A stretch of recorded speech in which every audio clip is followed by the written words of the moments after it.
Tout à fait. À quelques kilomètres de Rennes, la petite commune de Bréal-sous-Montfort est en passe de devenir un haut lieu du trial. Depuis plusieurs années, le club local, la Bréalaise, se dépense sans compter pour accueillir le championnat de France, en attendant, pourquoi pas, un championnat du monde. Pour l'heure, tous les ténors français de la moto verte ont fait le déplacement en Bretagne pour cette 5e manche du championnat 88.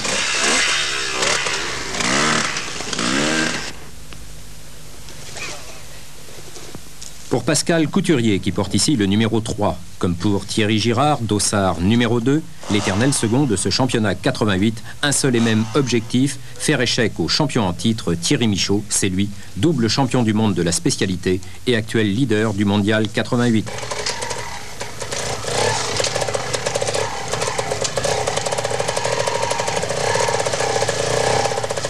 Au départ, 95 concurrents répartis en 3 catégories, espoir, senior et expert. Au programme, 15 zones à couvrir 3 fois dans un temps maximum de 7h30. Le principe du trial est simple, franchir les obstacles les plus divers sans mettre pied à terre. Un pied par terre, c'est 1 point de pénalité, 2 pieds au sol, c'est 2 points, et ainsi de suite jusqu'à 5. Le vainqueur, vous l'avez compris, est celui qui totalise le moins de points au terme du parcours. Côté terrain, le soleil, enfin au rendez-vous, s'est chargé d'enlever l'humidité des jours précédents. Une aubaine pour la plupart des concurrents qui redoutent les terrains gras et glissants, comme c'est trop souvent le cas en début de championnat.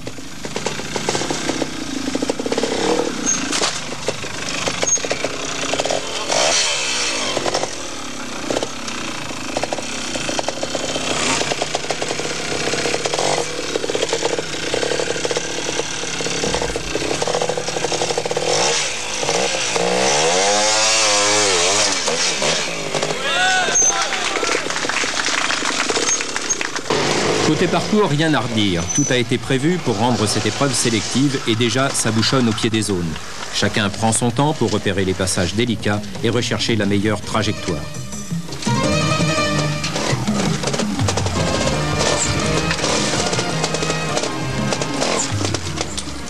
En trial, le choix de cette trajectoire est tout aussi important que l'adresse du pilote. Une simple erreur d'appréciation et c'est la faute ou la chute. D'emblée, Thierry Michaud annonce la couleur. Un quasi sans faute dans le premier tour lui permet de creuser l'écart avec ses suivants immédiats, Girard, Berlatier et Couturier, très attentifs à l'évolution de leur leader.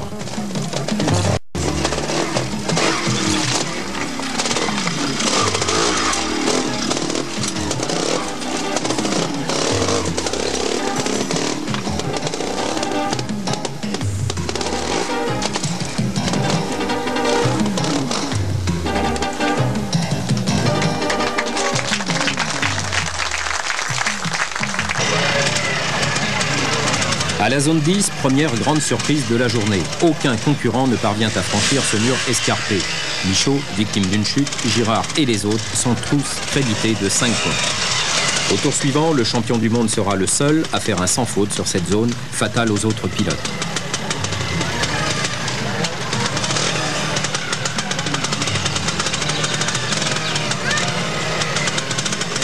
Je pense que c'était la zone la plus difficile de la journée. Et maintenant, bon, y a d'autres pilotes comme Thierry Girard, Philippe Berlatier, Pascal Couturier qui ont prouvé qu'ils pouvaient très bien rouler dedans aussi. C'est vrai que c'était très délicat. Au premier tour, elle glissait un petit peu plus. Après, elle a séché. Elle glissait un petit peu plus. J'ai fait une erreur et tout. J'ai pris un échec. Bon, ça a été le seul de la journée. Bon, les erreurs, ça arrive de toute façon. Je suis même satisfait à la limite d'avoir fait que celui-ci, puisqu'il y avait la place d'en faire ailleurs. Très à l'aise sur son Fantic d'usine, le numéro 1 mondial fait preuve d'une belle santé. Excellent dans le choix de ses trajectoires, en permanence debout sur les repos-pieds, Thierry Michaud se joue littéralement des obstacles aussi bien dans les sous-bois que sur les rochers où il excelle.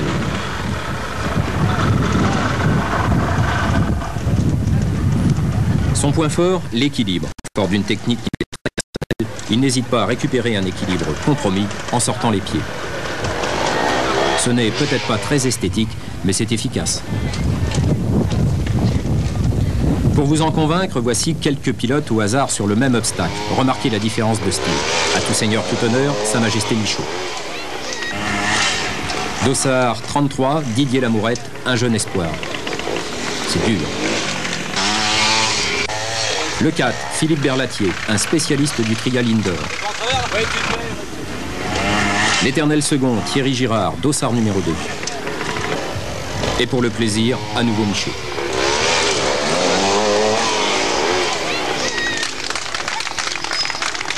Qu'est-ce qui fait la différence entre Michaud et les autres? Je crois qu'il a un moral d'acier dans n'importe quel cas. Je crois que c'est surtout ça son point fort. Bon, en plus, bien sûr, il a une très bonne technique, mais je crois que son gros point fort, c'est son moral et sa rage de vaincre. C'est un pilote très fort, très technique, qui nous apprend beaucoup. Et c'est pour cette raison qu'on fait beaucoup de progrès. Et moi, c'est pour ma part, c'est pour cette raison que je fais énormément de progrès en un minimum de temps. Et surtout, pour le championnat de France, c'est une locomotive incroyable. Chef de file du trial français et mondial, Thierry Michaud contribue largement à la relance de la moto verte en France. Une discipline qui compte de plus en plus d'adeptes et qui a, depuis longtemps, réconcilié moto et nature aux yeux du public comme aux ceux des élites.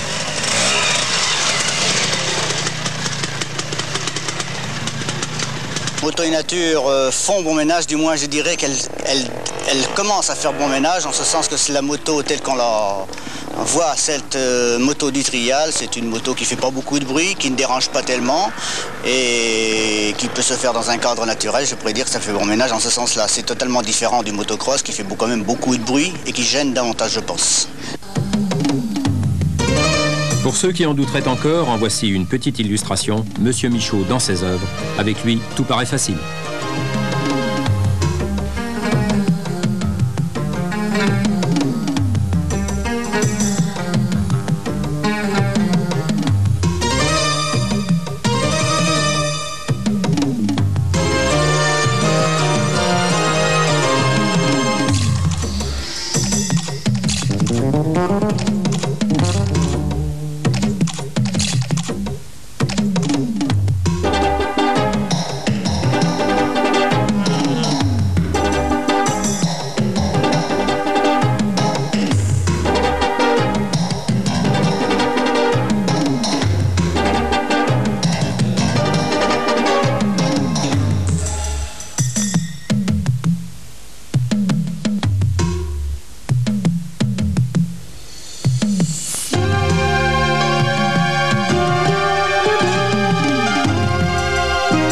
Accusant seulement un échec sur un total de 45 zones, Thierry Michaud s'adjuge la 36e victoire de sa carrière avec un total de 15 points, devant Thierry Girard 40 points et Pascal Couturier 41 points.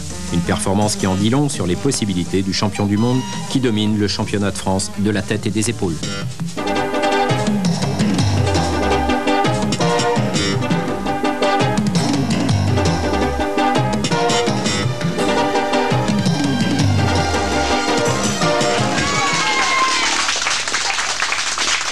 C'est vrai que ça se passe pas mal pour moi cette année, puisque j'ai remporté 4 Grands Prix sur 5 et une fois second en Angleterre.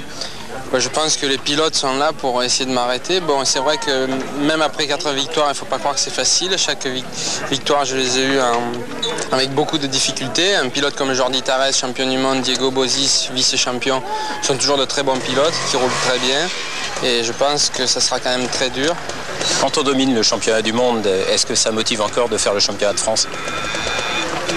Oui, non, c'est vrai que lorsqu'on marche bien au championnat du monde, on est un peu moins, on a un peu plus de difficultés à se concentrer pour le championnat de France. Malgré tout, le championnat de France est quand même important, que ce soit pour l'usine, pour Fantic, ou même pour moi. Je veux dire, c'est pas un championnat qu'on peut négliger. En plus, je pense qu'avec les pilotes qu'il y a actuellement en France et le niveau des épreuves, comme celle d'aujourd'hui encore, on a un très bon championnat national.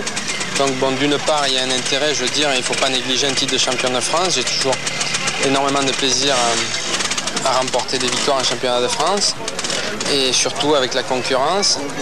Mais c'est vrai que selon les résultats des championnats du monde, ça influence un petit peu mes réactions et mon comportement en championnat de France.